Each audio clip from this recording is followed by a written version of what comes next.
Muy buenas, soy Pedro Ibar. Hoy en Emusumi te traigo un capítulo muy especial, ya que es el primer debate que tenemos en el programa.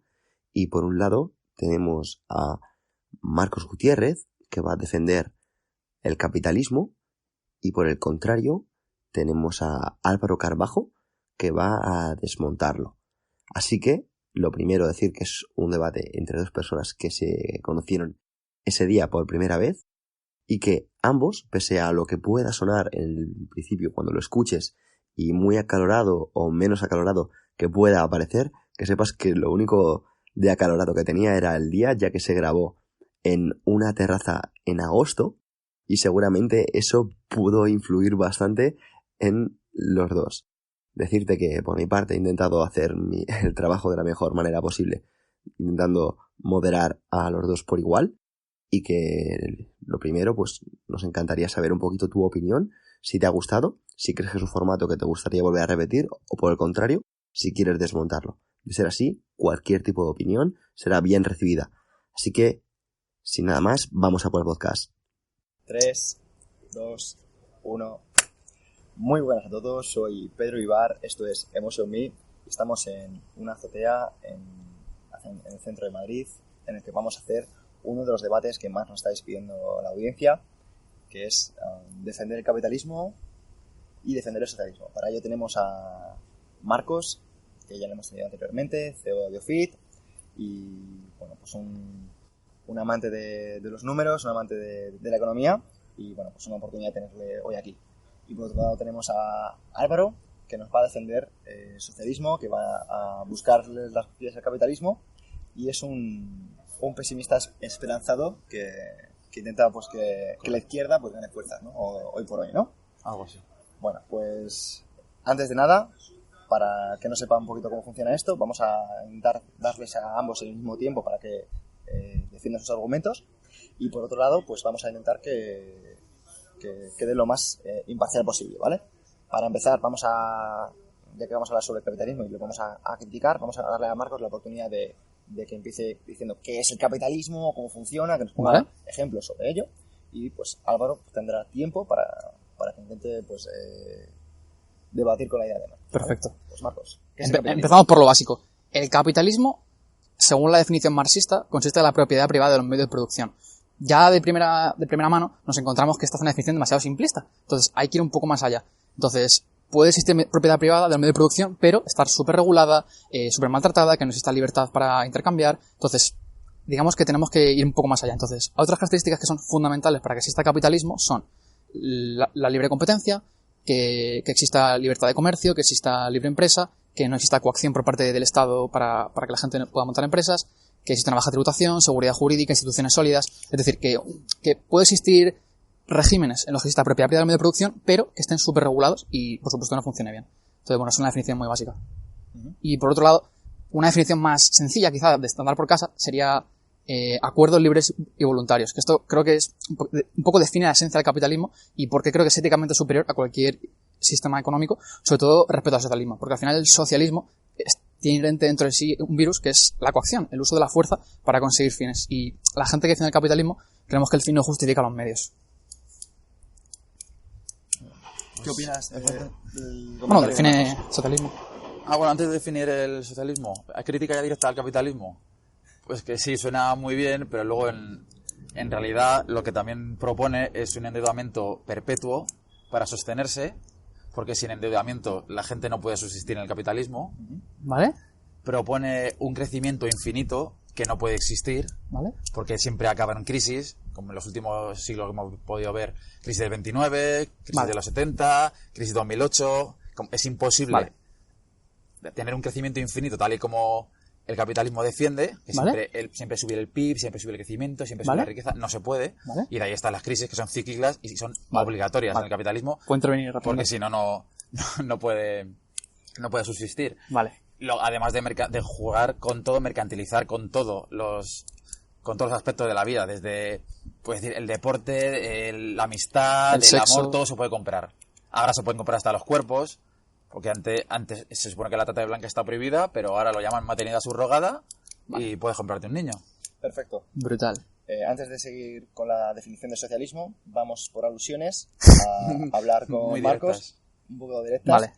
¿Qué opinas de crisis en el capitalismo, deudas en endeudamiento? Vale. El capitalismo, como la propia palabra indica, va de la mano de la acumulación de capital. Entonces, si tú lo que te haces es endeudarte, lo que estás haciendo es descapitalizarte. Entonces, no tiene mucho sentido. O sea, el capitalismo va de la mano del ahorro. Y el ahorro va de la mano de posponer el consumo actual para en el futuro conseguir más de ese ahorro. Entonces, que actualmente los bancos centrales, los políticos y los incentivos del sistema, que no defiendo, incentiven el endeudamiento, no significa que el capitalismo vaya a la mano del endeudamiento. Ejemplo práctico. Estados Unidos, su mayor periodo de crecimiento de la historia fue desde que acabó la guerra de secesión hasta comienza la Primera Guerra Mundial, 150 años, prácticamente, crecimiento anual del 5% con deflación y sin aumento de la deuda, ni pública ni privada. O sea, márgenes no como actuales. O sea, por ejemplo, desde el 2008 al 2018, la cantidad de deuda de la economía se ha multiplicado por 2 en 10 años. Entonces, obviamente esto nos evidencia que no vivimos en un sistema capitalista sano, ¿vale? Eso para el tema del endeudamiento. El otro era el tema de las crisis recurrentes. Yo estoy de acuerdo que a lo largo de la historia ha habido crisis recurrentes en la economía y antiguamente se veía fenómenos naturales. Por ejemplo, una mala cosecha, mal tiempo, inundaciones, accidentes naturales. Y actualmente en nuestro sistema, bueno, hasta la existencia de los bancos centrales existía este tipo de crisis, pero se plantean de una forma muy sencilla. El banco no tenía dinero con el cual devolverte cuando te vas a pedir dinero, a recoger tu dinero. Entonces, ¿qué hacía? Hacía un corralito, cerraba el banco. Entonces, a partir de entonces, el banco perdía confianza. Tú perdías confianza en el banco por completo y no confiaban más en él. Entonces, de esa forma, los bancos que actuaban mal tenían que quebrar. En 1914 se crea la FED en Estados Unidos y lo que hace la FED es crear incentivos perversos. Es decir, siempre va a refinanciar a cualquier banco siempre y cuando no cumpla una serie de condiciones. Entonces, ¿qué hacen los bancos? Empiezan a prestar. Y esto es muy perjudicial. ¿Por qué? Esto es importante que la gente lo entienda en casa y yo intento hacerlo súper sencillo. Los bancos son intermediarios financieros. Esto significa que tú en el banco dejas 100 euros en tu cuenta bancaria y esos 100 euros no se quedan ahí. El banco se lo presta a otra persona a largo plazo y arbitra con ese horizonte temporal. Entonces, esto toda la gente lo entiende en casa seguramente. Si yo te dejo un dinero a un año, te va a cobrar un 1%. Si te lo dejo a 5 años, te va a cobrar mucho más. Entonces, arbitran con ese porcentaje. ¿Qué pasa? Que si tú subvencionas eso de los bancos centrales, lo que haces es que la estructura de capital se deforme y que la gente invierta mucho en cosas a largo plazo sin que exista ahorro real. Entonces, ese es el origen de las crisis actuales y por qué es el motivo principal por el cual las crisis económicas cada vez son más grandes. Y esto es un poco lo que explica la teoría austríaca del ciclo económico. Bueno, son un poco 2 puntos principales. Por ejemplo, la crisis del 2008 se debió a la tan pedida desregulación del mercado, que en los 80 hubo una desregulación brutal del mercado con la llegada de Thatcher, la llegada de Reagan, una desregulación que acabó en una crisis. Sí, eso es uno de los... Sí. Ese es uno de los mayores mitos que existen en cuanto al libre mercado. Lo que se derogó fue la ley Glass-Steagall, y es cierto que iba a hacer más desregulación, eso por supuesto no voy a negarlo en ningún momento, pero el que bajó los tipos de interés en el 2001, creo que fue en junio o mayo, del 4,5% al 1,5%, fueron banqueros centrales, tanto en Europa como en Estados Unidos. Y eso, por supuesto, hace que los bancos, que son las correas de transmisión, hostias, de repente piensa que hay mucho más ahorro, pues empiezan a prestar de forma masiva. Por eso la burbuja inmobiliaria, porque si la gente empieza a comprar viviendas sin ahorro real, pues tiende a explotar por algún lado, porque no puede haber demanda al final. Sí, también habla de los bancos centrales como si fueran autonomías que no tuvieran ninguna influencia. Se dirigen los políticos. Se lo dirigen los políticos, pero hay entidades supranacionales que están por encima de los bancos centrales. Que son elegidas por la gente. En el momento, por ejemplo, en que el fondo de inversiones BlackRock maneja unos activos equivalentes a la mitad del PIB de Estados Unidos, pues dime tú qué peso puede tener el Banco Central Europeo al lado de 3 empresas del estilo BlackRock. Vale, es un buen punto, pero ahí te diría, la gente que deposita sus activos para que BlackRock las gestione y la gente que vende sus activos a BlackRock para que puedan invertir, lo hace voluntariamente. La diferencia con los bancos centrales o con el Estado es que ellos funcionan mediante la fuerza, mediante la coacción, mediante la imposición. Y entonces yo quiero vivir en una sociedad que maximice los medios económicos, que maximice los acuerdos libres voluntarios y que minimice los políticos, que son poner a la gente una pistola en la cabeza para decirle, tú eres mi siervo, porque al final lo que eres. O sea, hay una definición muy buena de esclavitud que es que te quiten el 100% de... trabajar para otra persona, ¿vale? Sin tú querer. Pues en los estados actuales tú trabajas para otras personas aunque no quieras. Y eso es una forma de esclavitud moderna. Pero sí. Antes de seguir, vale. Me gustaría, porque habrá oyentes que no sepan lo que es la banca central moderna, vale. Y me gustaría que uno de los dos, el que quiera, pues hable un poco. Es más teórico. Vale. Básicamente, la URSS se crea en 1917 con la Revolución Rusa y la planificación social se ha demostrado empíricamente que no funciona en ningún sitio de la historia. O sea, es así, lo siento mucho. O sea, el muro de Berlín cayó por un motivo, la gente se quería escapar de eso. Eran cárceles humanas, la gente se quería escapar por algo.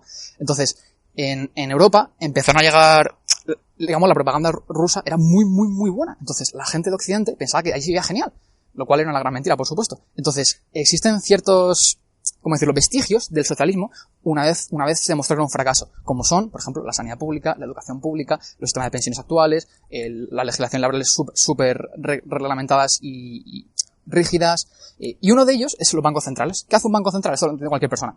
Básicamente, los políticos se dieron cuenta que existían ciertas, como decía antes Álvaro, crisis cíclicas en el capitalismo. Lo que no entendían era la causa. Entonces, intentaron paliar un problema creando uno mayor, que es, o sea, esto es lo de siempre. El veneno puede ser peor que la enfermedad. Entonces lo que hicieron fue crear los bancos centrales. ¿Qué hace un banco central? Todo el mundo lo entiende en casa. Lo que hace es imprimir dinero. Imprimir dinero. O sea, tan fácil como eso. Y lo único que hace es controlar la cantidad de masa monetaria que hay en la economía. Entonces, los políticos pensaban que podían dirigir la economía, como pensaba Lenin y como pensaba Fidel Castro. Pasa que esas economías son una ruina. Entonces, por desgracia en Occidente hemos copiado cosas del socialismo que también fallaban. Entonces, bueno, no sabemos muy bien el motivo. Quizá fuera el electoralismo, pensaban que buenas intenciones. El caso es que lleva a crisis recurrentes. Bueno, a ver, por partes. Son muchos puntos. Sí, lo primero es también lo de el muro de Berlín. A ver, lo primero sí, muy el defensor del muro de Berlín. Ojalá hubiera sido muchísimos años más. Pero si lo construyeron los soviéticos para que no se escapase la gente. Por supuesto, claro, para protegerse. Para protegerse de la OTAN, para protegerse de invasiones, para proteger del contrabando. ¿Para quién apuntaba la gente del muro de Berlín? Terminamos. Perdona. Un poquito a de hecho, había miles y miles de personas que pasaban de un lado a otro cuando querían, pero claro, en los telediarios solo nos... ¿Hacia qué lado? Había citas hacia los que pasaban a la RFA, luego pedían volver a la RDA. Porque, o sea, todos los indicadores económicos que puedas buscar de las dos repúblicas, ¿vale?, siempre beneficiaban a la RDA. Indicadores económicos. ¿Por qué se construyó el muro de Berlín? Punto importante. Para defender a la República Oriental. ¿Quién lo construyó? Los soviéticos. Para defenderse, sí. Y bien construido, y ojalá no hubiera. ¿Tú sabes nunca. qué porcentaje de población perdió la parte soviética antes de construir el muro de Berlín? Un 20% en 5 años. La gente se escapa del socialismo. Sí. No, pero a ver, la propaganda que la propaganda que triunfó, vamos, o sea, yo no veo a mucha gente defendiendo el comunismo, pero claro, Salvador Solá o Ryan es universal. Todo el mundo se piensa que la Segunda Guerra Mundial la ganó Estados Unidos. Por supuesto. Y todo el mundo se piensa que... Y el comunismo guay, sí, estamos de acuerdo. También se piensa que el comunismo mató a 100 millones de personas porque está muy bien. Cuando se lleva a la práctica, por supuesto. Bueno, cuando se lleve en un futuro a alguien mata 100 millones, discutiremos eso, pero hasta ahora todavía no ha pasado. Vale, eso es otro punto muy bueno. Mucha gente que es socialista o tiene tendencias socialistas tiende a pensar que, bueno, a ver, Marx no tiene nada que ver. Bueno, a ver, yo digo que a la gente hay que quitarle todo su medio de producción, pero oye, que se lo va a hacer pacíficamente. O sea, tú imagínate que vives en 1917, le tienes que ir a un campesino ruso que está armado y vive con su familia en una parcela y vas a quitarle a ese tío todo lo que tiene de forma pacífica. Lenin se dio cuenta, a ver, puede ser un sádico, pero al final, si te das cuenta que la única forma de conseguir tus objetivos es matando gente, pues lo hicieron por eso. De hecho, la frase de utilizar el miedo como arma revolucionaria es esa. Es decir, si a la gente no la acojono y no la amenazo con fusilarle, esto no va a funcionar. De hecho, el socialismo está obsesionado con construir un hombre nuevo, porque el actual no sirve, porque el actual es egoísta, mira por sí mismo, entonces hay que hacer un hombre nuevo. Y eso lo que ha llevado es el gran saltante de Mao, que se cargó a 60 millones de chinos, porque había muchos chinos en China, y a la URSS, que se cargó a otras 40 millones de personas. De hecho, perdón, ya el último dato, de la de Lenin, en 1917, esos 5 años siguientes, murieron de hambre y de frío en la URSS 30 millones de personas, para que sea el logro del socialismo. Y esto importante, aplicando punto por punto, se llama el comunismo de guerra por algo, porque aplicó políticas comunistas de verdad, punto por punto. Pero bueno, simplemente como reflexión. Ese dato de 30 millones se lo ha sacado escotado de la manga, puede ser, porque hasta el propio Jiménez Los Santos, que no puede ser más anticomunista, lo pone en 4, que también es exagerado, y no tiene ningún fundamento, porque se basan todos en estudios del libro Negro del Comunismo, que citando textualmente el libro, según estimaciones personales, murieron 100 millones, según estimaciones personales. O sea, porque sería en base a demografía, ¿no? No, es que si miras el crecimiento de la URSS, es imposible que hubiera muerto ni la mitad de millones de personas que dicen con el crecimiento tan exponencial de población que tuvo. Bueno, pues si no quieres los coger 30 millones, los 62 en la URSS también, que decía... Entre 40 y 60. A ver, al final, ¿cómo vas a contar 1 a 1? Es imposible. Claro, pero es que eso, ahí entramos en el sesgo cognitivo del efecto ancla. Cuando parte de 100 millones, ya, pues, bueno, no son 100, pero serán 80. Eso lo decía Stalin. Eso no lo decía Reagan, eso lo decía Stalin, ¿eh? Que muera una persona es una tragedia, pero que mueran 1 millón es un dato. Sí, pero claro, pero no hablamos de 100 millones como un hecho objetivo. En total. No. A lo largo del año, a lo largo del siglo XX, entre 100 y 120. No. Es que nadie ha podido demostrar esa cifra. Pero que demostrar, esto es coger el censo de la URSS en ese momento y decir, joder, cómo ha cambiado año a año. Claro. Y de hecho, Antonio Escotado, si no quieres coger la cifra absoluta, que me da igual 30 que 20, eso... No, pero de 30 a 2 a lo mejor. Bueno, estamos de acuerdo. Acotado decía también un 20% de la población, que al final viene a ser lo mismo. Entonces, que muera el 20% de la población aplicando tus políticas punto por punto, quizá te deja ver que tus políticas son un desastre. Y por nada, otro último dato, que es que son muchas cosas.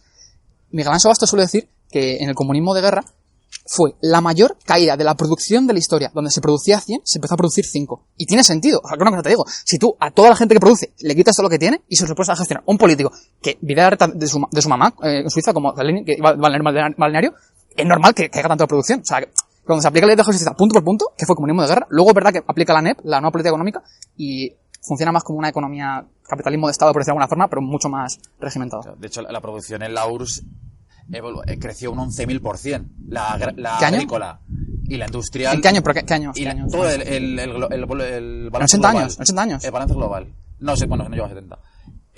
¿Puede ser? La industria, la agraria, desde que se tienen cifras, ha sido la mayor crecimiento agrario de la historia. Puede ser.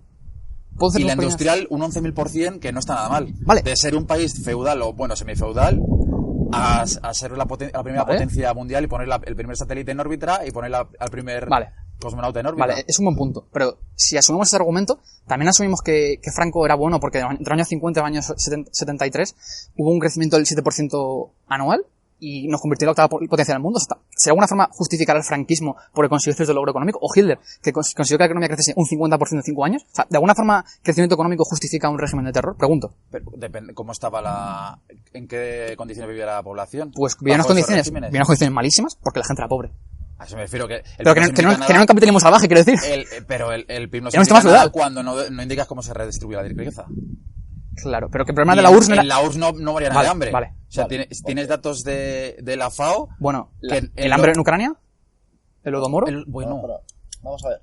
Antes de seguir con el debate, me gustaría que partiéramos de ciertos puntos, ¿vale? Para no seguir en ese tema, que yo creo que habéis dejado claro. Está muy guay, sí. Eso es. Entonces, me gustaría que, para cerrar el tema de comunismo, tú dijeras 3 puntos a favor y tú dijeras 3 puntos en contra. Y luego haremos lo mismo con el capitalismo. Vale. ¿Estamos con 3 puntos a favor? Perfecto.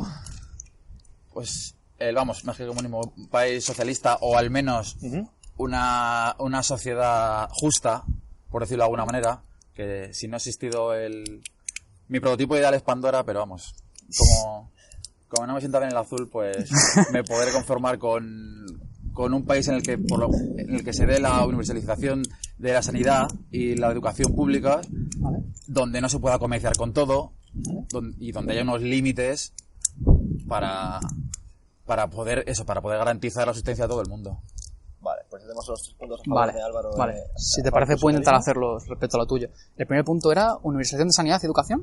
Sí. Vale.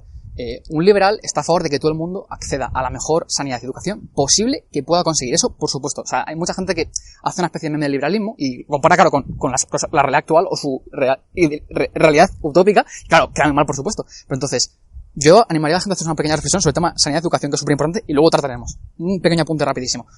Si os fijáis, ¿cuáles son las 2 cosas más importantes de la sociedad actualmente? Son la comida y la ropa, ¿vale? Eso creo que no hay duda, ¿no? Que si no comes te mueres, y si no llevas ropa en invierno, en España te mueres. Vale, pues ¿quién provee eso? Porque eso es esencial, ¿no? ¿Quién lo provee? ¿El Estado? ¿El Estado? No. Empresas privadas en libre competencia. Vale, ¿cómo ha funcionado esto? En los últimos 100 años se ha multiplicado por 4, se ha reducido por 4 el coste de estos servicios y bienes. Entonces, el libre mercado hace que las cosas cada vez sean más baratas. Y, en cambio, se coge esto mismo con sanidad y educación, cada vez son más caras y de peor calidad. Entonces digo, ¿casualidad? No lo creo. Y, perdona, el otro punto era el tema de la mercantilización de todo, que esto es algo súper divertido. Es como, tener sexo está genial, pero tener sexo y pagar está fatal. ¿El dinero es malo? O sea, ¿el problema cuál es? ¿Que la gente gane dinero? Yo el dinero lo veo genial. Y más si 2 personas voluntariamente quieren. Porque una cosa te digo, a mí no me gusta que la gente tenga que prostituirse en la calle. Por supuesto. Y no lo deseo ni para mi hija, ni en el futuro, ni para nadie, ni para mi madre. Pero, una cosa te digo, si alguien voluntariamente quiere hacer eso y no quiere trabajar en el Mercadona, lo respeto. Y eso es lo que diferencia a los capitalistas de los socialistas. Que cuando algo te gusta, no lo prohíbes. Entonces yo no quiero imponer a nadie mi modelo de sociedad. Quiero que la gente decida libremente. Sí, pero la casualidad... Por alusiones. Sí, te lo mereces. La casualidad es que siempre los que defienden esas posturas son los que nunca realizarán esas cosas. No tiene por qué. No veo yo a mucha gente de clase alta prostituyéndose o dando a sus hijos en maternidad subrogada. Todos los que defienden eso, no lo veo yo dando hijos. Vale, pues mira. Porque no se pega. Además, eso sí me dijo Pedro que te gustaba. En el libro de Skin the Game. Dale. Que pone como ejemplo que los políticos deberían ser practicantes de sus propias políticas. ¿Qué te refieres? ¿Jugársela? ¿Perderse en algo?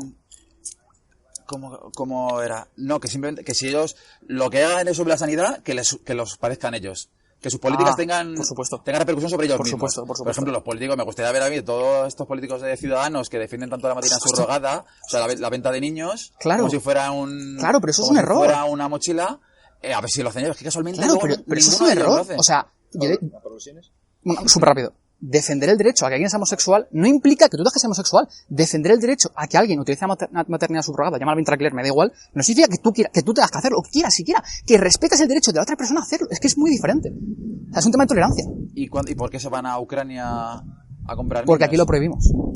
No, aquí está regulado. Aquí se puede como Estados Unidos, libremente. Claro.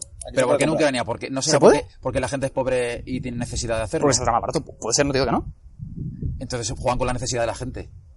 Claro, o sea, porque el porcentaje de prostitutas que ejercen la prostitución de forma libre llega al 1%. Te pongo un ejemplo súper claro. ¿Sabéis cuál es el estado de Estados Unidos? El único que tiene la prostitución legalizada. Nevada. ¿Sabes cuánto gana una prostituta media en Nevada? $60,000 al año. Yo a lo mejor no me plantearía por esa cantidad de dinero, y probablemente vosotros también, ¿eh? O sea, que es muy fácil ser puto con el culo ajeno. O sea, es muy fácil, cuando tú no tienes que vivir algo, decir, pues le quitamos esta oportunidad. Oye, que si la gente libremente quiere ser prostituta, genial. Oye, a lo mejor le merece la pena económicamente. Y de hecho, ya último punto. Hay un vídeo en YouTube que la gente puede buscarlo, si ponen Reason TV, Reason como razón en inglés, TV, y Prostitution. Les aparecerá una investigadora de Estados Unidos, que la chica ha sido prostituta durante 10 años y ha hecho un libro y su tesis doctoral sobre la prostitución en Nevada y las condiciones de vida, para que vean, porque esto es muy importante que la gente lo entienda. Si tú legalizas algo y lo prohíbes, lo que se genera es que las mafias se encarguen de ello. No sé si tú quieres tener de proveer algo una mafia, yo no. Segundo, consigues que la calidad sea pésima y que el coste se dispare. Si regulas algo, pero muy poco regulado, o sea, un mínimo, te aseguro que hay libre competencia, los empresarios se pujan por los trabajadores, entonces empieza a entrar en el círculo virtuoso de la economía. Entonces, si lo prohíbes, pues ocurre lo contrario. ¿Y la prostitución que se legalizó en Berlín, cómo ha acabado eso? En Berlín. En Holanda, por ejemplo, creo que tiene la prostitución no legalizada, sino que creo que como que no la prohíben, o sea, está en un limbo. Eso es. Y que yo sepa, las prostitutas en Amsterdam viven de puta madre y si quieren dejar de serlo, mañana lo dejan de ser. Esa es la diferencia. No, viven de puta madre es súper relativo. O sea, cobran más que una persona de Carrefour, probablemente. Sí, pero el hecho de ganar la gente no le garantiza... Trabajan dentro de un prostíbulo en el cual tiene seguridad. Entonces, quiero decir, que no es... Que no digo que a mí me gusta y hacer eso. Te digo que si alguien quiere hacerlo es porque cree subjetivamente que le va a beneficiar. Y yo no soy nadie para prohibirle eso. Pero ni nosotros tres, aunque nos juntemos. Y eso es lo que es la democracia. Yo sí, en el momento en que no es libre para decidir libremente... Sí, es libre. No, porque no está es libre en función de sus necesidades. Ese es el problema. Es la libertad que defendía Isaiah Berlin. La libertad negativa. Exacto. Claro, yo soy libre si quiero vivir bajo un puente. Yo soy libre si quiero vender un riñón. Por supuesto. Pero hay que verse, eso lo hace gente que esté necesitada. Que no. Y cada momento que tú vendes un riñón, ya estás dando el derecho a todo el mundo a vender su riñón. Sí, pero fíjate, el concepto de libertad negativa es muy importante. Hay dos tipos de libertades, ¿vale? A nivel académico, digamos. La libertad positiva y la libertad negativa. Libertad negativa es tan fácil como no intervención. Que nadie te ponga una pistola en la cabeza para tomar decisiones. Esa es la libertad que defendemos los liberales. La gente de izquierdas en general, o incluso socialdemócratas, tiene que defender la libertad positiva, como comentabas tú. ¿Cuál es el problema de esto? Que no se refiere a libertad, se refiere a poder. El poder hacer algo, la capacidad de... Eso es poder, no es libertad. Entonces confundís libertad con poder. Por eso los liberales defendemos la igualdad ante la ley y no la igualdad material. No queremos que todo el mundo sea igual de rico, igual de pobre, que sea igual de guapo, porque es una sociedad monstruosa y a la que nadie quiere vivir. Bueno, antes de continuar, porque creo que esto se puede alargar mucho, me gustaría que cada uno, partiendo de esto un poquito de lo que estamos hablando, hablarais de vuestra definición o opinión sobre la meritocracia, que viene un poquito a colación. Vale. Estamos por Marcos y así ¿Sí? Álvaro puede rebatirlo. Vante comentábamos fuera de cámaras que el capitalismo, respecto a otros sistemas políticos y económicos, introduce una cierta meritocracia, porque introduce el comercio. Y ya no depende de tu familia únicamente, de la religión, del régimen político en el que vivas, sino de ti mismo, de ser capaz de tener ideas, de emprender, de ejecutarlas, de contratar gente, de intercambiar lo que tienes. Entonces, el capitalismo introduce el elemento de meritocracia, que por cierto no existe en ningún régimen socialista, porque en el régimen socialista justamente es donde tienes menos oportunidad de prosperar. Entonces, yo no iría tanto por méritos, sino por oportunidades. Y creo que el capitalismo, históricamente, es el sistema que mayor prosperidad y oportunidades genera.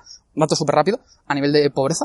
En 1800, el porcentaje de la población que vivía bajo pobreza extrema era el 80% de la población. Hoy en día no llega al 9%. La renta per cápita mundial en 1800 era $400 al año. No sé cómo viviríais vosotros con $400 en paridad por adquisitivo, o sea, en nuestra economía.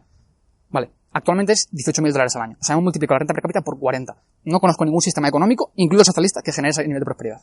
Vale. ¿Por alusiones? Claro, ese nivel de prosperidad tú lo achacas al liberalismo, Pero, por ejemplo, ¿cómo era el profesor surcoreano de Cambridge, economista, ¿cómo era? Ho Young Chan, tiene 2 libros muy buenos, uno que se llama 23 cosas que no te han contado sobre el capitalismo y malos samaritanos, en el que demuestra con datos cómo tan preconizado liberalismo de Inglaterra desde el siglo XIX, que supone que tanta riqueza que ha creado y tanta prosperidad, viene de un intervencionismo, de unos márgenes de subsidios, de un intervencionismo estatal, de unas regulaciones extraordinarias que favorecieron el inicio de ese liberalismo.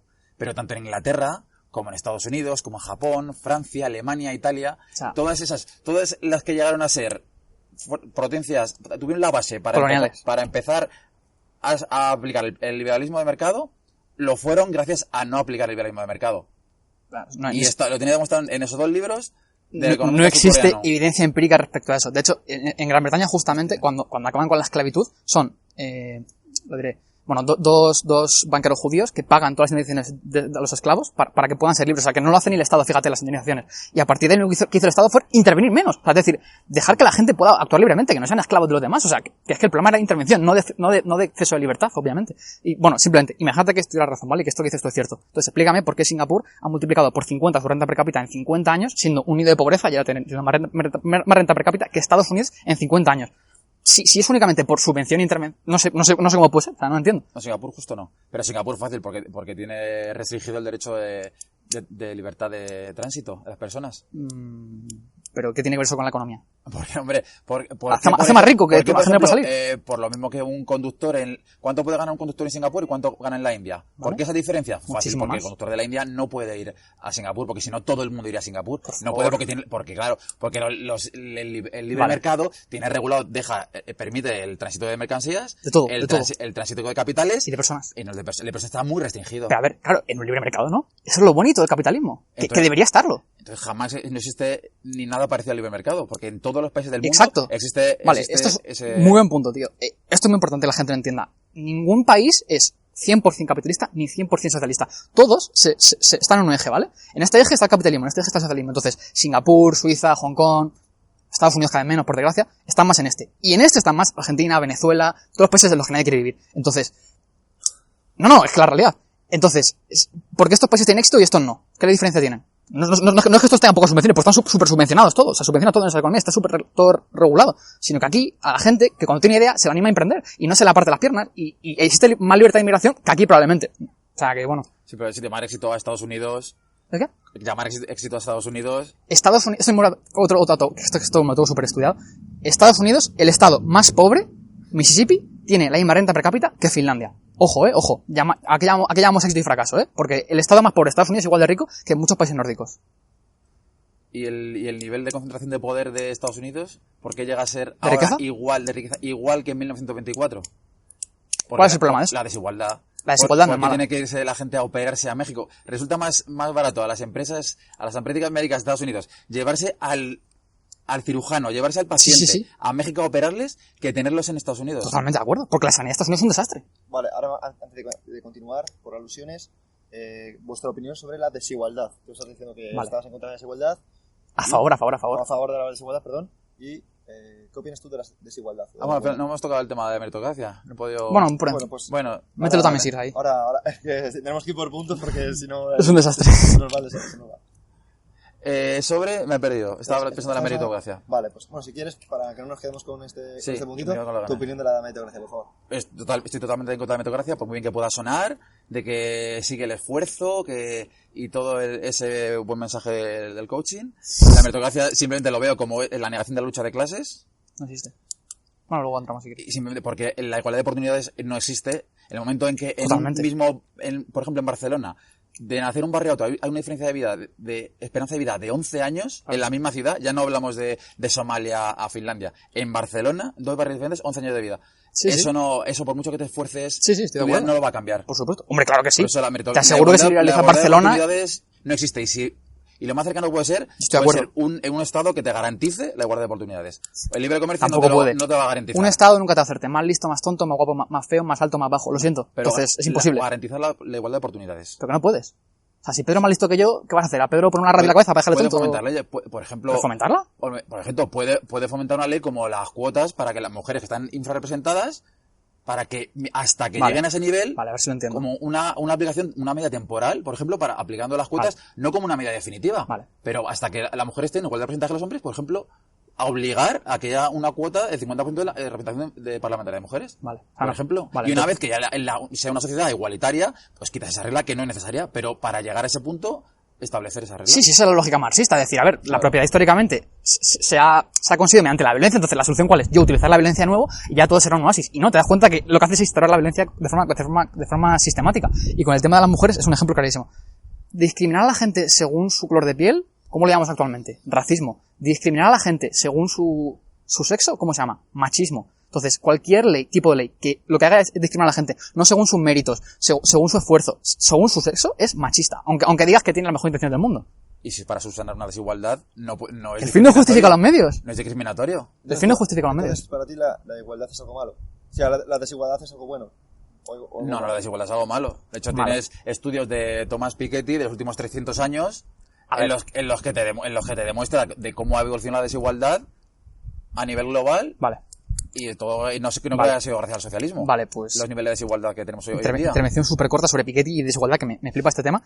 A ver, bueno, primero, la desigualdad de los últimos 50 años a nivel mundial no para de caer, ¿vale? Entonces, toda la gente que está a favor de la igualdad tendría que estar aplaudiendo de la globalización. Primero punto, o sea, toda la gente de izquierda debería ser a favor de la globalización. Simplemente para que quede claro. O sea, la realidad, y si quieres ser coherente, tendrías que abrazar la globalización. Eso es el primer punto. Punto número 2, Thomas Piketty. Thomas Piketty sacó un paper hace 2 años, un paper en el que reconocía que su tesis original, que siempre y cuando la tasa de enriquecimiento capitalista sea mayor que la tasa de crecimiento de la economía, se va a generar igualdad, que esa hipótesis es súper simplista y que no funciona para aplicar la desigualdad. Y otro punto muy importante.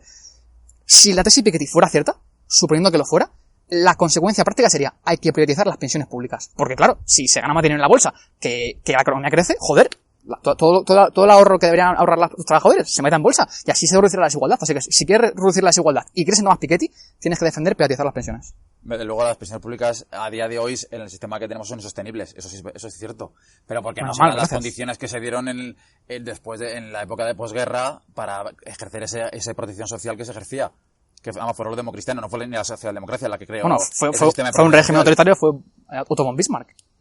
Digo de posguerra. Ah, vale.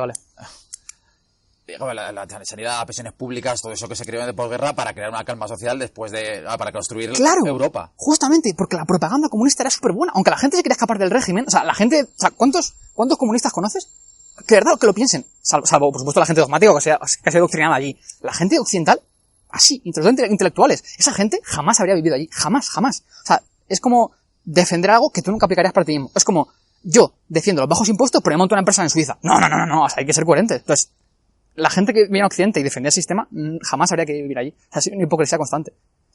No, pero, a ver, los datos que tienes, por ejemplo, de países los más representativos, URSS, Yugoslavia, República Democrática Alemana, Cuba, Vietnam, no tienen nada que envidiar a los países capitalistas. No tienen nada que envidiar. Nada. ¿Pero en qué? ¿En renta per cápita? Por ejemplo, en ingesta de kilocalorías per cápita. ¿Vale? Del 60 al 90, la URSS por encima de Estados Unidos. Per cápita. Datos de la FAO, per cápita. Datos de la FAO. ¿Y cómo es que por encima de la Rusia capitalista actual. ¿Y cómo es que los soviéticos no estaban tan obesos como los americanos? Pregunto, desde la ignorancia. No he mirado honestamente. Datos de la FAO, 60-90. Del 60-90. Pero ¿cómo pueden consumir los soviéticos más calorías según tú? Que ya me extraña muchísimo. Pues porque en la película de Salvador Ryan no aparecen esos datos. No sé. Y todo parece que Estados Unidos es la quinta esencia del bien y todo lo hace bien. Y resulta que aparecen datos. Puede ser, pero te aseguro que coges otros indicadores como, por ejemplo, IDH. Te aseguro que Estados Unidos viola la URSS, con todos mis respetos. Y luego, pero no solo IDH, consumo energético, también Estados Unidos gana, pero de calle. Y en riqueza, por supuesto. ¿Tú sabes cuánto era el PIB de la URSS respecto a Estados Unidos? El 5%. O sea, de hecho, esto sí que la gente puede buscarlo en casa. Pones en Google Imágenes URSS versus Estados Unidos. Te coges un gráfico de la riqueza del PIB de Estados Unidos y el PIB de la URSS y ni siquiera desde 1917 hasta 1980 se redujo la brecha. ¿De dónde partía Estados Unidos y de dónde partía la URSS? Bueno, pero un país rico le cuesta más crecer, entonces no tiene por qué. La URSS partía de un país feudal. Claro, pero creo que Estados Unidos no. Sí, pero... Demasiado hizo en 70 años partiendo de un feudalismo. A ver, demasiado hizo. O sea, hay que situarlo en su contexto. sea, si la gente se quiere escapar de un sitio, yo digo porque no es tan idílico. Digo yo. Claro, pero es que lo de que se quiere escapar eso es una opinión. Entonces, ¿por qué existía pasaportes internos dentro de la URSS? ¿Existían pasaportes internos dentro de la URSS? Sí, pero porque estaba todo muy centralizado. Sí, pero si yo no voy a defender la burocracia... Ya lo sé. Yo no voy a defenderla. Sí, mi punto es que estas cosas eran necesarias porque si no el sistema fracasaba.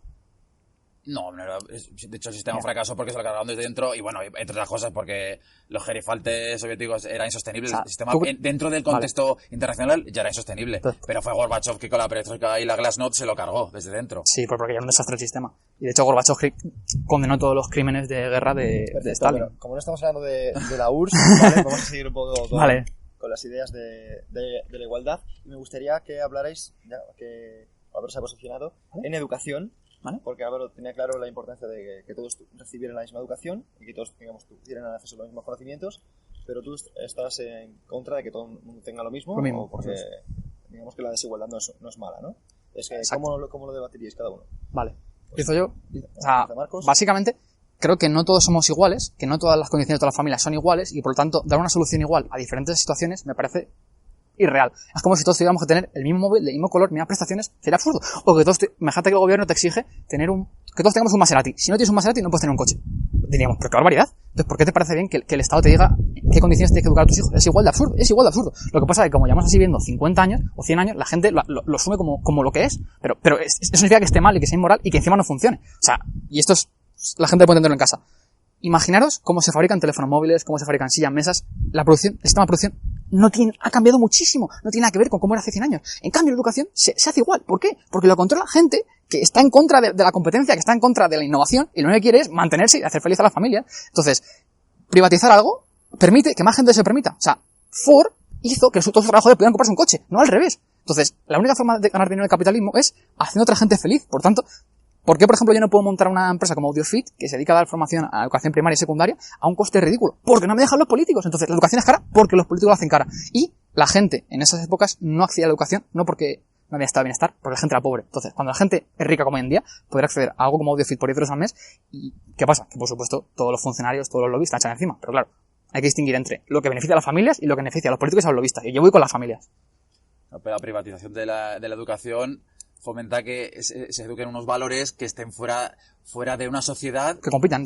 Por ejemplo, claro, es que eso es fácil de yo soy su padre y yo elijo lo que estudia mi hijo. Por supuesto. Pues sí, suena muy intuitivo, pero no.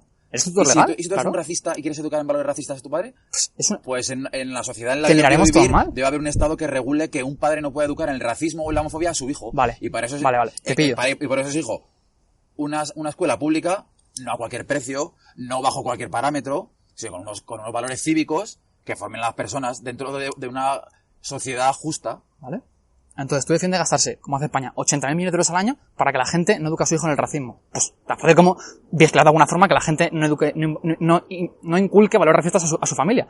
Pero no hace falta montar una educación monstruo que va a costar 80.000 millones a los españoles, que es ineficiente y que está en la cola de Europa, o que es mediocre simplemente, que no es Finlandia, ni es Singapur, ni es...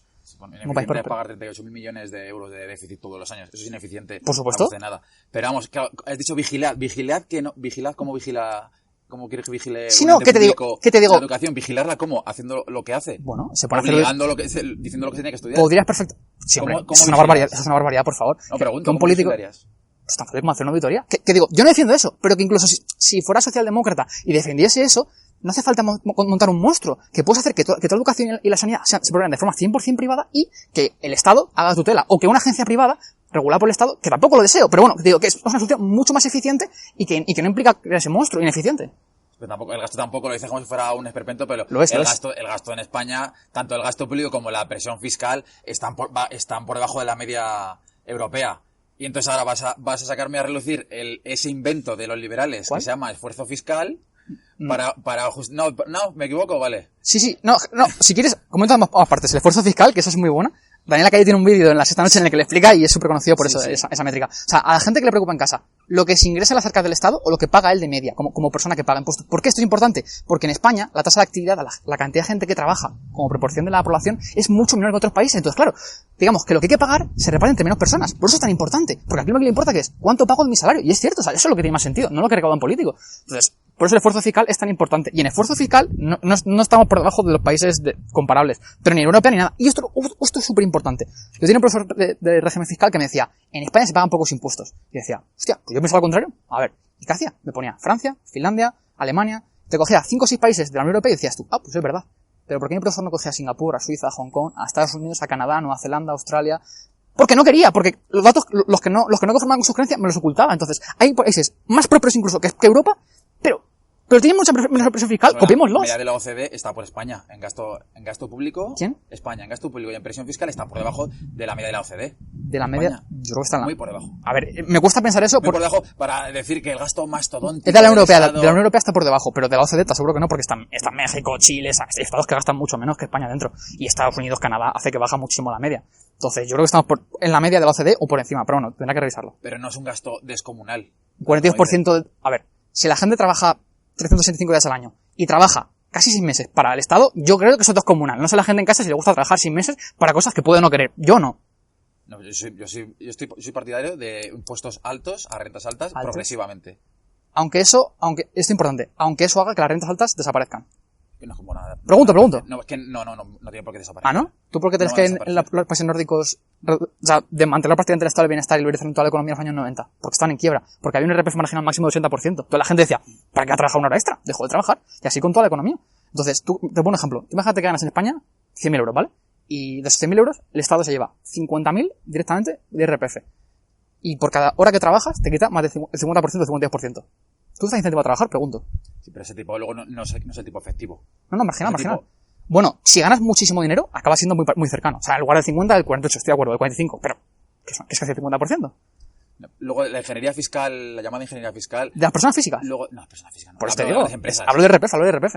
Es que son los impuestos más injustos. Pero los que facturan esas cantidades normalmente son grandes empresas. No, pero te digo de IRPF, Por ejemplo, ¿qué pierde España? Porque se fuera ahora mismo del país, si Netflix no pudiera operar en el país porque le pusieron unas condiciones muy duras. Pues ¿Qué perdería España? No sé, honestamente, no sé cuánto paga Netflix en impuestos sociales ni a sus trabajadores. Lo que no te digo. 3.000 euros. ¿El qué? 3.000 euros ha pagado puede ser, a lo mejor. Pero esto es importante. Impuestos sociales, cotizaciones de los trabajadores, porque te aseguro que los trabajadores se cotizan en España, seguro. Y esos son impuestos también, ¿eh? Entonces... Netflix, ¿no? Como empresa, no. Netflix ha pagado 3.000 claro, pero 3.000 euros de impuestos. Que el dinero que le pagan los trabajadores y los impuestos que pagan los trabajadores de Netflix son impuestos también. Sí, pero hombre, para ser el volumen que tiene la compañía, dejar 3.000 euros directos en las arcas públicas, pero, a lo mejor se le pueden poner unas condiciones diferentes, ¿no? ¿Y si se va? Vale. No, pero no se perdería nada. Es un tema interesante, ¿vale?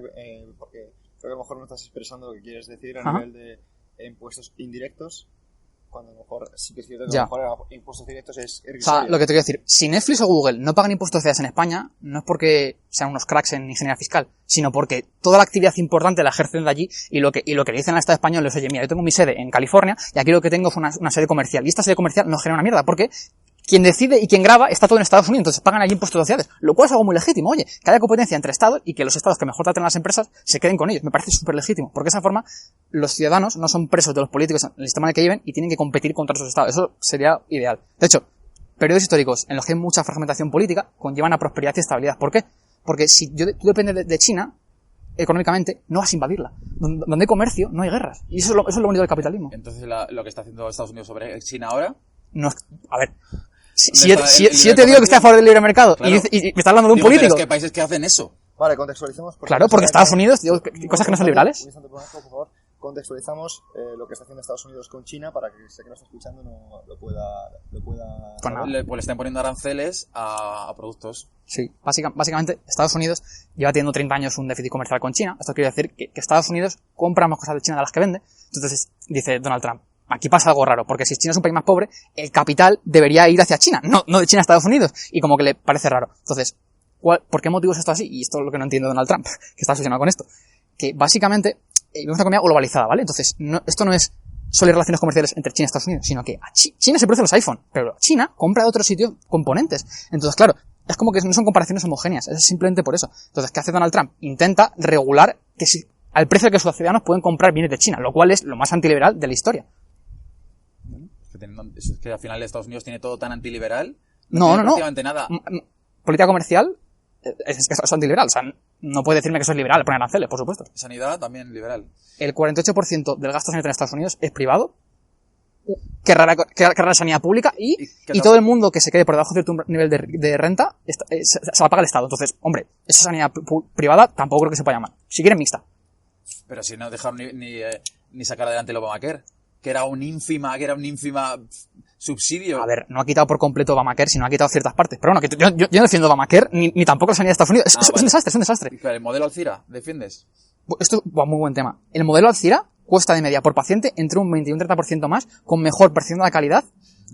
Te lo juro, ¿eh? Sí. Si quieres meter los informes del Tribunal de Cuentas de Valencia, que te lo juro. 204 euros por paciente. Menos que el público. ¿Y por qué quebró? Quebró el sistema. Pero si ha llegado el PSOE y lo ha quitado, ¿cómo va a quebrar? Claro. No, pero el modelo Alcira se presentó una empresa, una UT, de 5 empresas constructoras que son grandes. ¿Vale? Grandes sanitarios, las constructoras, para meterse en un negocio. Y después de cierto tiempo quebró en 2003, si no recuerdo mal. ¿Vale? Y entonces volvieron a sacar la licitación para privatizar el hospital de Rivera, creo que era el de Alcira, se llamaba. ¿Vale? Y volvió a presentarse la misma empresa, después de quebrarlo, con mejores condiciones todavía. ¿Vale? Claro, o sea, primer punto. Mi modelo ideal no es el modelo de Alcira, sino... Vale. O sea, creo que es un modelo mejor respecto al actual, porque introduce competencia y hace que los centros tengan que pegarse por los pacientes, lo cual es genial, porque es un elemento inherente al capitalismo. Entonces, si la gente es rehén de tu sistema, por ejemplo, si la gente no puede ir al colegio a llevar a sus hijos, o que le enseñan en el colegio, eso no es libre competencia, porque tienes a la gente presa. Si un niño en Vallecas, esto que la gente muy importante que lo entienda en casa. Si tú vives en Vallecas, tienes que ir a un colegio a Vallecas porque va por sistema de puntos. Entonces, lo que incentiva la sanidad pública y la educación pública es que la gente pobre vaya a sitios donde hay más gente pobre y la calidad del servicio es peor.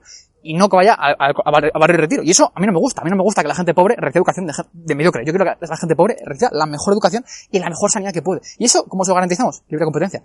Un ejemplo rápido. Esto de aquí lo compré hace poco por 400 euros, no porque un político lo decidiera o porque una fábrica cubana me hiciera este teléfono móvil, sino porque hay miles de empresas en el mundo compitiendo por ello y saben que si no me seducen a mí, yo no lo compro. Pues con la sanidad y educación habría que aplicar lo mismo. Y una cosa importante, hoy en día yo sin esto no puedo trabajar, no puedo tener amigos y no puedo tener pareja prácticamente. Y por ese motivo no hacemos que el Estado los produzca. Entonces, hay que ser coherentes. Pero esa comparación es muy perversa. Comparar la sanidad o la educación pública con un bien de consumo que no tiene nada que ver. A ver, no es un servicio de consumo. El Estado no tiene por qué. Yo que defiendo la intervención estatal, no defiendo que te proporcione un móvil el Estado y si proporciona una sanidad y una educación de Pero ¿y por qué no defiendes que el Estado fabrique teléfonos móviles? Pues me parece prescindible. No, pero no prescindible. ¿Por qué? ¿Funciona mejor o peor? ¿Cómo que lo fabrique? Pero porque no, el Estado tiene que limitar a mejorar la vida de las personas en sus necesidades básicas. Pero, claro, exacto, pero si a la gente le quitas el 50% de lo que hace, de lo que gana, y no le dejas consumir otros bienes y servicios que podría conseguir de mejor calidad en el mercado, o sea, una cosa muy clara, esto es importante. Si la sanidad y la educación pública son tan buenas, ¿por qué hay que imponerlas? No dice que sean buenas, de hecho son muy, muy mejorables. Y de hecho, cuando digo que el Estado debe regular la educación, más aún. No, debo regularla en ese caso, no, debo regularla mejor, de hecho. Pero tú dices, es malo que un niño de Vallecas vaya a un colegio de Vallecas, a uno del Retiro. Que no pudiera ir al del Retiro. Según mi teoría, en los dos se enseñaría lo mismo, así que no cambiaría la cosa. ¿De verdad tú crees, en serio, tú crees que el ambiente, te pongo un ejemplo, en Entrevía, donde vive mi amigo Nacho, de verdad, a nivel social, es igual que en el Retiro, de verdad? No, claro, ahí está el clasismo. Claro, tú lo que quieres es que los pobres puedan ir a educar. O el hecho de que sea un colegio de gente pobre es de peor calidad que uno que sea que el ambiente menos pobre. A ver, yo creo que todos entendemos que si vives en las 3.000 viviendas de Sevilla, el ambiente social de que te rodeas, obviamente hay más delincuencia, hay más tráfico de drogas, entonces es un ambiente mucho peor el que crea tu hijo. Y eso, por supuesto, permea la educación que recibes, pero te lo aseguro. Y de hecho, te aseguro que los mejores profesores no quieren trabajar en Entrevías, sino quieren trabajar en el barrio del Retiro, lo cual les entiendo, o sea. Entonces, al final, con este sistema, que es elefantiásico y es súper ineficiente, lo que consigues es que la gente pobre tenga más oportunidades que la gente rica. Enhorabuena, ¿sabes? O sea, ineficiente y encima inefectivo. Joder, o sea, yo por eso defiendo que, ya te digo, ejemplos, quizá para que la gente lo vea de forma más concreta en casa. El modelo de Singapur sanitario y el modelo de educación finlandesa está bastante bien respecto al actual. En Finlandia, los centros educativos públicos compiten con empresas privadas entre sí y su financiación depende de la cantidad de alumnos que son capaces de atraer al colegio, lo cual al final es imitar el mecanismo del libre mercado. Y en sanidad, el modelo de Singapur funciona bastante bien. Son simplemente el trabajador ahorra una cantidad de dinero todos los meses, que deja una cuenta que se llama cuenta de sanidad. Y la gente que no llega a aquel nivel de renta, el Estado, si llega al hospital, se lo subvenciona, lo cual está genial. Porque nunca hay una red de seguridad y nadie cae por debajo de eso. Y si tú quieres ir por ejemplo, si tú quieres ir a a una habitación con una persona o 2 personas, pagas más. Entonces, bueno, no dejas a nadie fuera y encima, y esto es muy importante que la gente lo entienda, es un sistema súper bueno en cuanto a calidad y súper bueno en cuanto a coste. El sistema sanitario de Singapur cuesta la mitad que el español en cuanto a porcentaje del PIB que se gasta, lo cual es la locura, porque el español está en la media. O sea, hacer el doble bien que la media en cuanto a coste es difícil, o sea, que chapó por ellos. Y en cuanto a calidad, según el ranking de la OMS del año 2000, está por encima, creo que es uno de los puntos en el ranking, por encima de España. O sea, que lo hacen muy bien. Entonces, si hay modelos de éxitos y cosas que funcionan en otros países, ¿por qué no las copiamos? Aparte de, por supuesto, porque no les gusta el cambio, porque hay que favorecer a los lobbies, porque los políticos tengan que ganar votos, pero siempre tú te preocupas por las familias, deberías defender privatizar la sanidad, la educación y las pensiones. Claro, los lobbies socialistas son los que no, están detrás de la sanidad, son lobbies marxistas, leninistas. Cada vez que alguien propone introducir una reforma en el sistema sanitario y en el sistema educativo, todos los trabajadores, o gran mayoría de ellos, salen a las calles porque no quieren remuneración variable, porque no quieren tener que adaptarse y no quieren reformar. Y es así, o sea, por ejemplo, el PP hace unos años, no me acuerdo en qué año, 2016 creo, propuso introducir una remuneración variable en los trabajadores. ¿Sabes cuál fue su respuesta? Salieron 1 millón de personas a la calle prácticamente. Entonces, es importante que la gente lo entienda. Los profesores no tienen por qué preocuparse necesariamente de los intereses de las familias. O eso es una preocupación, pero secundaria. Ellos quieren vivir de puta madre. Y esto es otra cosa muy importante. Los profesores de la educación secundaria en España son los mejor remunerados de la OCDE respecto a la renta media. O sea, que cobran muy, muy, muy bien y tenemos una educación mediocre. Así que yo defiendo que habría que bajar los salarios. Vale, como tampoco podemos enrollarnos mucho con cada tema, me gustaría pasar al último tema, okay. ¿Vale? Que es vuestra opinión del estatismo. ¿Vale? De que sobre todo que uno de los dos lo defina, me da igual ¿vale? quién sea, ¿vale? Y que habléis un poquito de la importancia que le podéis dar o si estáis por lo contrario en contra. Vale. ¿Yo? Vale. El estatismo, yo lo veo de una forma muy cercana al colectivismo. Que al final, ¿qué es? Esto la gente muy parte que lo entienda. El liberalismo, digamos que es anteponer el individuo al colectivo, es decir, los derechos del individuo no pueden verse perjudicados porque el colectivo lo desee. Un ejemplo. A todos nos parece fatal que, aunque lo votemos, metamos a judíos en cámaras de gas. Eso creo que es algo... ¿Pero por qué? Esto porque es así. Aunque lo decía la mayoría, aunque lo decía el colectivo. Porque las personas tienen derechos y los derechos hay que respetarlos. Entonces, el estatismo defiende justamente eso, que los derechos de los individuos pueden ser vulnerables, ya sean a nivel económico, social, político, pueden verse vulnerados porque la mayoría lo decida. Y el individualismo, o el antiestatismo, defiende justamente lo contrario, que los seres humanos tenemos derechos que son inalienables, como decían los padres fundadores de Estados Unidos, y que nadie debe tener derecho a quitárnoslo, aunque lo decía la mayoría, o por el bien general, que por supuesto es bien de un político. Sí, pero los ejemplos que pones son demasiado retorcidos. Para que la gente lo entienda. O sea, el estatismo nunca defenderá algo que conculque los derechos humanos. Fascismo y nazismo son ejemplos de estatismo, pero llevar máxima expresión. Yo te hablo de democracias. Yo te hablo dentro de una democracia, no bueno, poner ejemplos. Venezuela es una democracia. Vale, pues, Venezuela es una democracia y pasa algo perfecto. Vamos a ver que Álvaro ponga ejemplos de democracia para poder... Digo, que mientras no se conculquen los derechos humanos, la voluntad de la mayoría es perfectamente válida por encima del derecho individual. Pero entonces, si en una democracia alguien decide que mi derecho a la vida está por debajo del derecho de vosotros, por ejemplo, a tener dinero, ¿puede matarme? Pregunto. Respetando los derechos humanos, he dicho. Partiendo de esa base, mínima base. Vale, eso está bien como defensa, pero le veo problemático porque ¿cuáles son, de forma explícita, los derechos humanos? Quiero decir, que tú me quites a mí el 50% de lo que yo genere, eso no vulnera mi derecho a la libre empresa, a ser dueño de mi trabajo, ¿sabes? Cosas que no son una locura. Depende del contexto. ¿Cómo que depende del contexto? Un tipo impositivo del 50% sí se puede defender. O sea, depende del contexto, se puede defender, sí. Vale, imagínate. Se paga ahora y no pasa nada. Bueno, no pasa nada, que no pasa nada.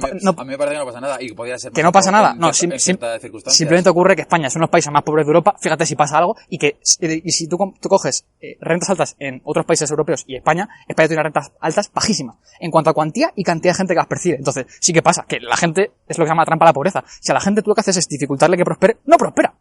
No sé a qué va a ocurrir esto. Entonces, si tú pones un impuesto a algo, lo que estás haciendo es desincentivarlo. Bueno, pero hay que mantener el estado del bienestar, no el bienestar del Estado.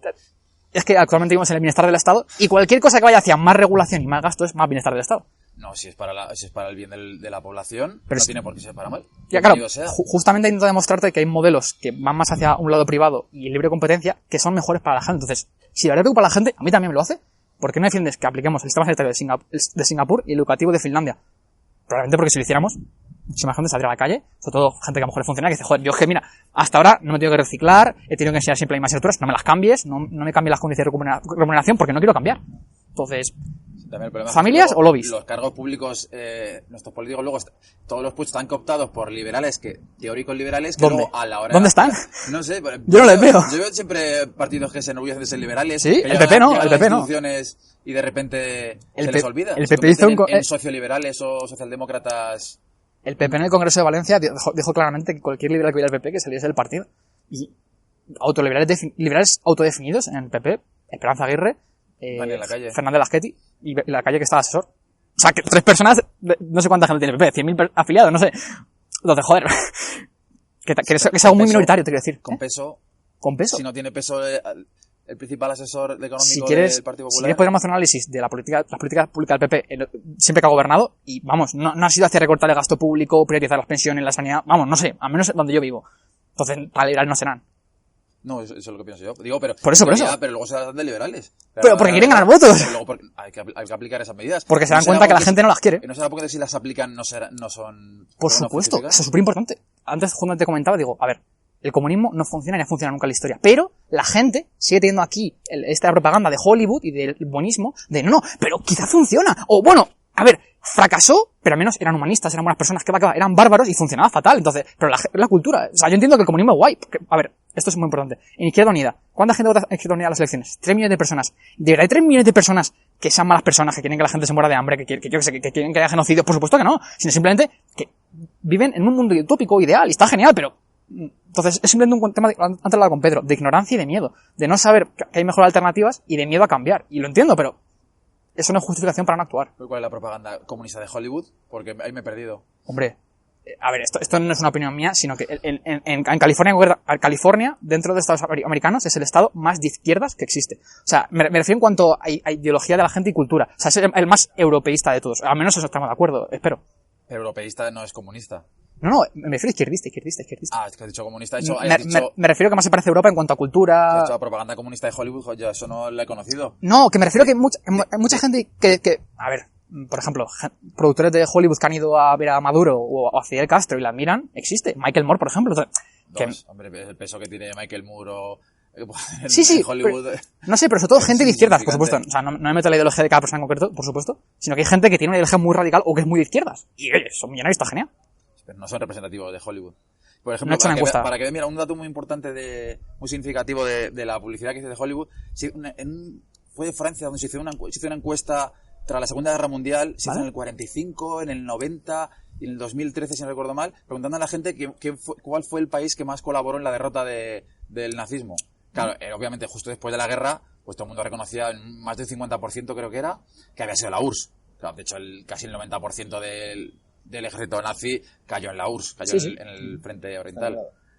Sí. En el 90 estaba por encima de Estados Unidos de la URSS. Y ya en el 2013 era exagerado la diferencia.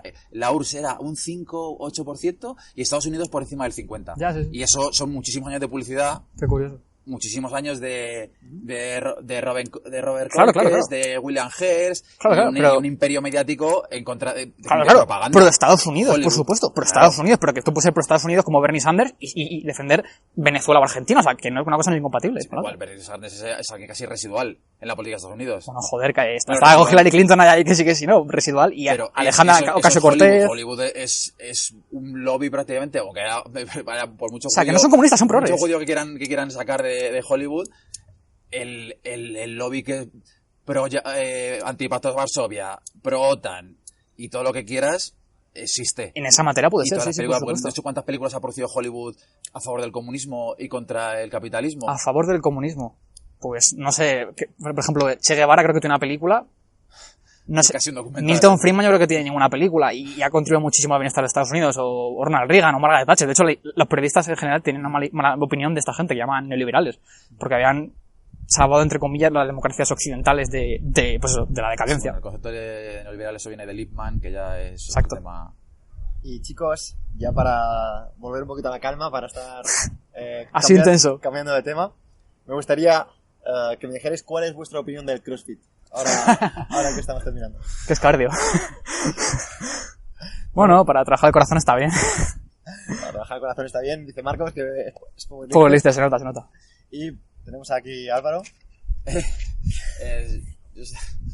Yo del CrossFit me parece bien la vertiente que se parece al entrenamiento que hacía Dolph Lundgren, en el personaje de los Dolph Lundgren en Rocky. Bueno, Un personaje soviético muy admirable. Me gusta muchísimo para cerrar la opinión. ¿Algún mensaje que queréis dejar antes de terminar, chicos? Pues nada, a la gente le diría que tomase la rienda de su vida, como dije en el último podcast, que no confíe en los políticos, y sobre todo que no confíe en nadie en el cual no han delegado explícitamente su libertad, digamos. ¿Y Álvaro? No sé, pues... Por ejemplo, recomendar a la gente que lea El banquero anarquista de Pessoa y a Pessoa en general, para que se hagan una idea de qué puede ser de su vida. Qué bueno. Bueno, pues desde aquí darle las gracias a todos. Podéis posicionaros en los comentarios, decir en qué estáis a favor y en qué estáis en contra del podcast. Y nos vemos en el próximo. Nos escuchamos en el próximo. Saludos.